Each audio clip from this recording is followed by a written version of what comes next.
That 5,000 hours of Aikido video really popped off, didn't it?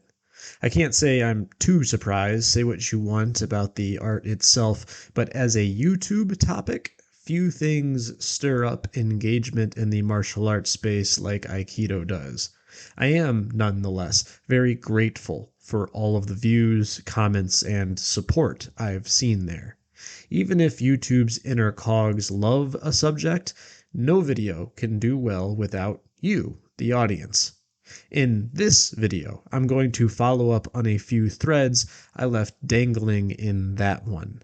Now, maybe you're thinking, ugh, not another Aikido video, and fair enough, but I'd really encourage you to stick around because although this video is ostensibly about Aikido, it's really going to cover a pretty universal grappling concept, the kind of stuff you can really apply in any grappling format, period. In that 5,000 hours video, I half rhetorically pointed out that Aikido doesn't have foot sweeps. Whether in Japan or the US, I've made a bit of a game out of asking advanced Aikido people why this is. Most of the time, the answer you get is basically, just because, that's how it is. I've never been satisfied with that. In truth, I kind of know the answer to this question. Historically speaking, I'm actually very confident that I know the answer to this question and why foot sweeps are very conspicuously absent. Philosophically speaking, I'll admit that my answer is a bit more speculative, but it's way better than an empty appeal to tradition. So we're going to start there with philosophy. To get to the heart of it, we have to define the concept that is at the center of Aikido itself, Aiki. This is a term that seems to defy simple definition. There is a lot of woo-woo bullshit out there on the internet about what Aiki is, ranging from some sort of poorly understood emotional intention or something, to it being something that surrounds us, penetrates us, something that binds the galaxy together. Literally the Force. It's the Force. Most people seem to think it's the Force. I've encountered all of these notions and repeatedly found myself thinking, thanks, I hate these. I don't at all subscribe to the esoteric explanations of Aiki, and if you go back to just before Aikido in the historical record, no one teaching the principle seems to have bought into these esoteric notions either. I'm going to leave out the long, boring etymology of Aiki in this video. In the name of simplicity, we are directly translating it to mean joining energy. That is what Aiki means, but what actually is it in practice? And what does it do? Imagine you have two wrestlers pushing into each other full force. Since both parties are pushing, they are essentially making each other carry their weight. Now, if one wrestler gets the bright idea to pivot out of the way and slightly pull on the pushing opposing wrestler, the direction of the force now matches rather than being in opposition. In other words, their energy has joined in the same direction. This is what Aiki is, matching the direction of your partner's force to double its effect in a beneficial manner to yourself. As for what it does, it creates exploitable imbalance. Now, this is just the most obvious example of the concept in action. Technically, you could apply Aiki in other ways, like to an arm or to a different direction, just as two examples. If your partner is really trying to lift up his arm, focusing on our first example here, then you should assist and then capitalize on that. On one hand, this concept is actually pretty easy to understand. Just always match the direction of your partner and just let him go where he wants to go, while essentially helping him along. In practice, though, this is actually a bit difficult because the grappler needs to often do the opposite of what his natural instincts tell him. When people are met with pressure, we often naturally want to resist that pressure. I won't pretend to know the neuroscience or the psychology here, but some part of us becomes anxious about letting the other person exert their will freely upon us. I think for many hobbyist grapplers, this is a bit of a foreign idea.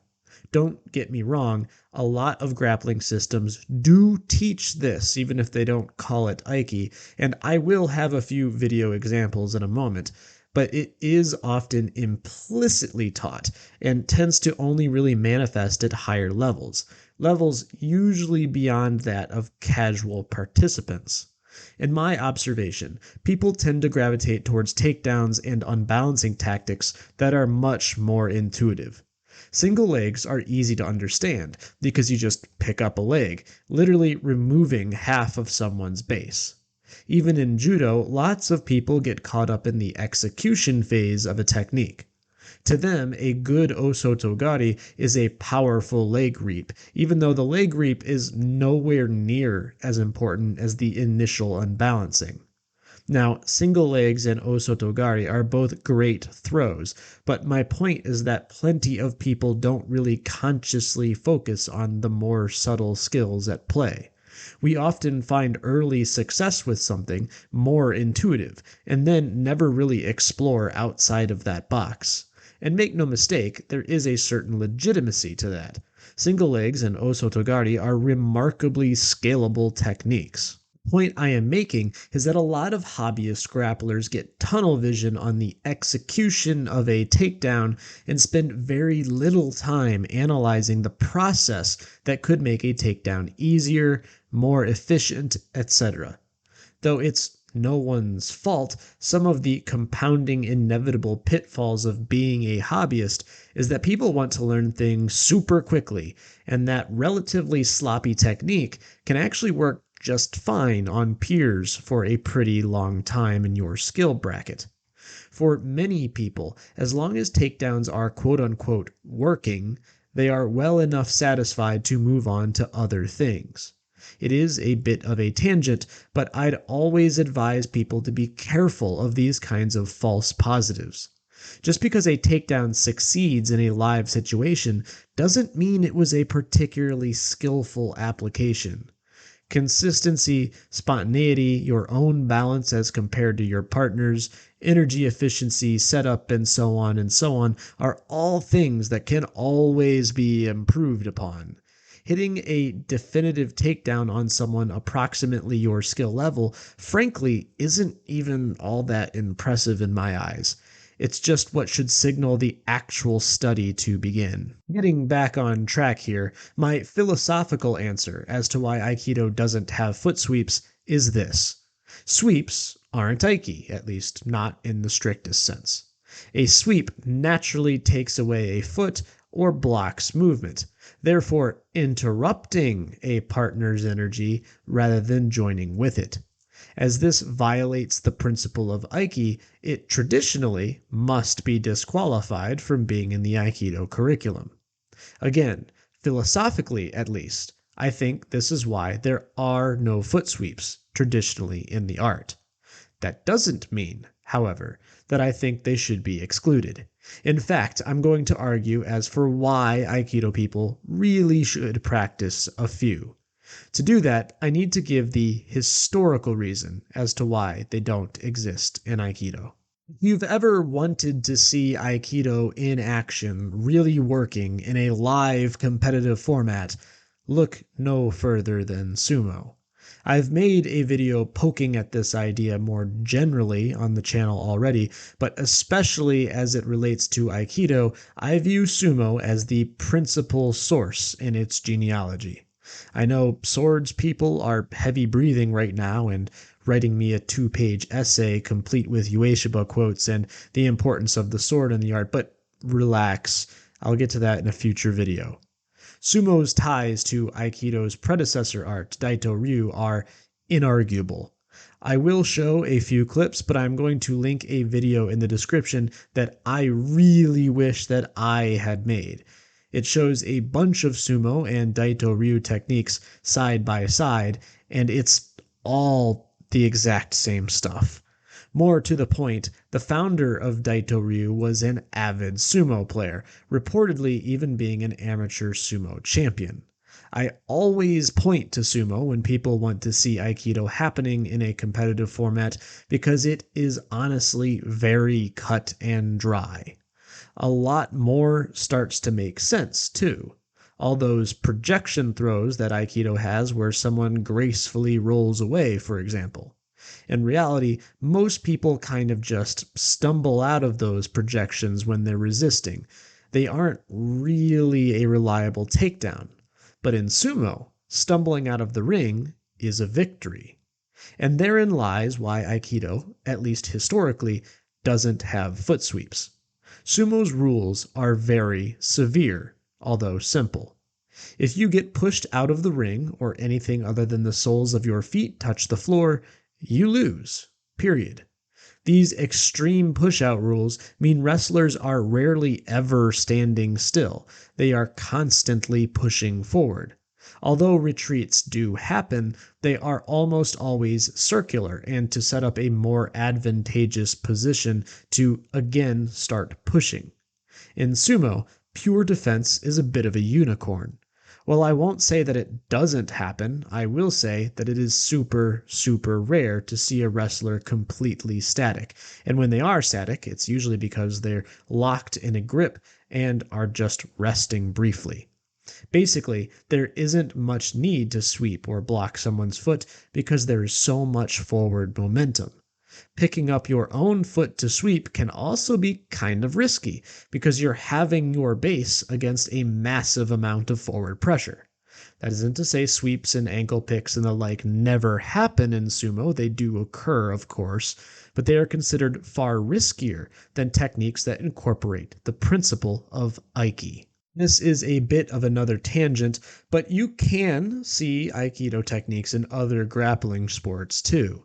As a general rule, the more punishing the push-out rules are, the more likely you will get to see some Aiki happen.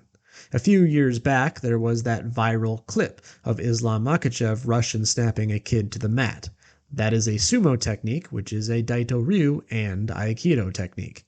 I've also seen clips of Greco-Roman wrestlers pulling off some very Aikido crap on occasion. This is why I've always found it a bit funny to see so many ex-Aikido guys on this platform gravitate towards BJJ. BJJ is the only grappling art that basically incentivizes defensive play. If a guy feels threatened on his feet, he just takes a seat.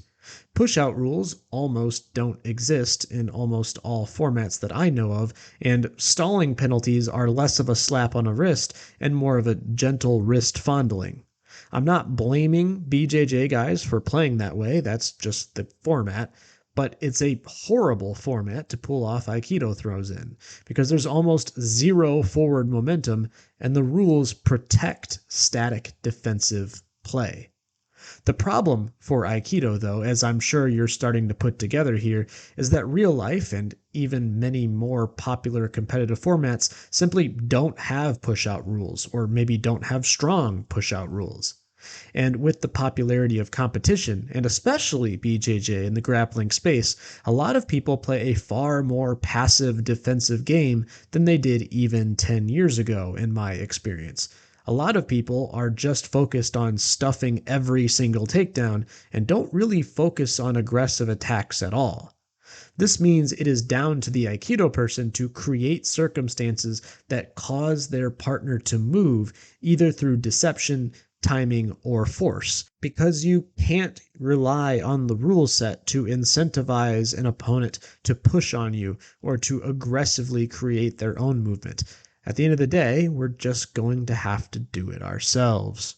And this is another one of those concepts that is central to Aikido, but is really a grappling universal that I feel most of us don't really focus on, at least not explicitly, and that is how to get our partner really moving. Aikido, unfortunately, simulates this in traditional practice by having the partner almost always step or slide forward with some kind of strike or grab. In the beginning, this is a fine practice, but eventually Aikido folks need to learn to make this movement happen on their own, independent of the intentions of their partner. Finally, 7 whole pages into this script, I get to tell you that foot sweeps are an excellent way to generate movement. If you want to see this in action, go watch some of Nagase's judo highlights. That dude is a master at foot techniques, and I imagine a lot of his throws have his opponents feeling like they've slipped on ice. The thing is that you don't even have to be super good at foot sweeps like Nagase is for them to generate movement in an opponent. If you can score even one clean foot sweep on an opponent, often the threat of you lightly tapping their ankle is going to trigger some kind of exploitable reaction. But maybe you're an Aikido Puritan, and all my heathen talk about foot sweeps is putting you off. Fine, do what I do to not ruffle as many feathers, and just put your legs in really inconvenient places. Just by putting your leg between your partner's legs typically is enough to make them feel like they need to move. There are also often opportunities for you just to leave your leg somewhere where your partner needs to step or stumble over it. There is no reap required here.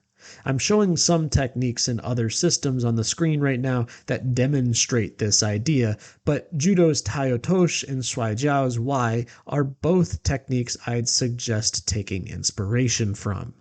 And sure, this idea of inconvenient foot placement still technically violates Aiki as a principle, but personally I'm an advocate for expanding the curriculum anyway.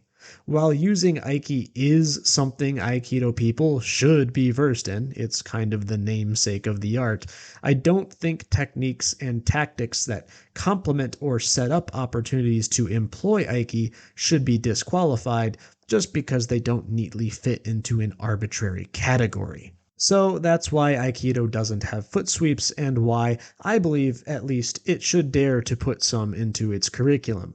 But foot sweeps are hardly the only way to generate movement in a partner.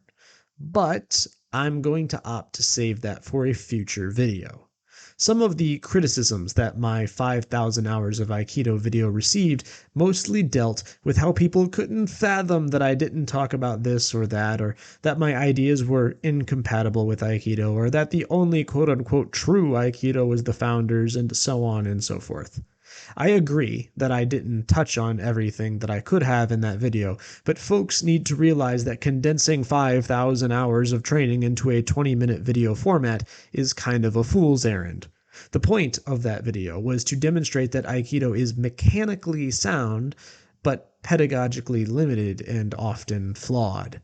Likewise, the point of this video is similar, to demonstrate that Aiki, the concept, isn't sorcery, but that modern Aikido struggles to generate the movement in an unwilling partner to properly execute Aiki outside of very specific formats.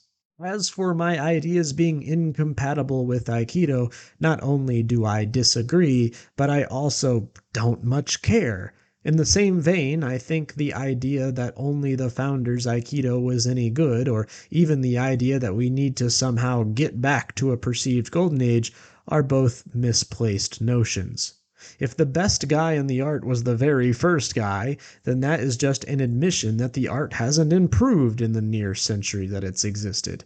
If we take that to be true, then we have even more work to do than I thought. I think that all of these views come from a sense of loyalty to tradition and a compulsion to preserve that tradition. To clarify, I love being part of a tradition, but I am also to the point in my martial arts career where I want to start adding to that tradition rather than just trying to recreate it in modern times. If you actually read what Ueshiba, Kano, and Funakoshi and the like were all writing about their respective arts, one of the major reoccurring themes that independently appears across all their philosophies is the need for martial arts to serve people's present needs. Aikido has kind of been Aikido for 1932 for the last 90 years or so. While I obviously draw inspiration from my predecessors and have a deep respect for their contributions, they are not the final word, nor should they be. For more about my views on tradition, please go see my video, The Master is Already Dead. That's basically what that video was created for. I'm addressing these common comments here mostly because I don't really see myself addressing them again in the future.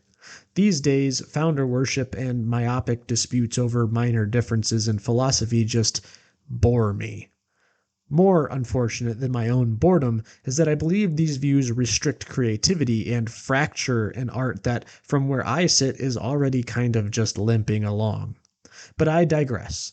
Although I still fully plan to put out videos covering judo and other martial arts that I'm interested in, I think it's safe to say that these Aikido videos will loosely have to be a series by pure necessity. There really is just no way to cover every little detail, little experience, and dimension without going into like an 8-hour mega video rant, which just isn't possible with my resources, nor would it be necessarily palatable to you guys. Right now, I'm mostly focused on Aikido mechanics, cutting through all the pseudo mystical red tape that they needlessly get wrapped up in, and demonstrating that really these are actually just pretty universal grappling concepts, even if they're applied or emphasized in a more novel or different way. To that end, my next video will probably be about striking, which is another great way to get a person to move. Or not, in which case you just hit them until they start to feel a little bit more motivated to be compliant. Anyway, that is all from me for now. Again, I am super grateful for all the engagement on my previous work and the channel as a whole. All of this growth is only possible because of you guys. I look forward to a long, fruitful tenure on here. But until next time, peace.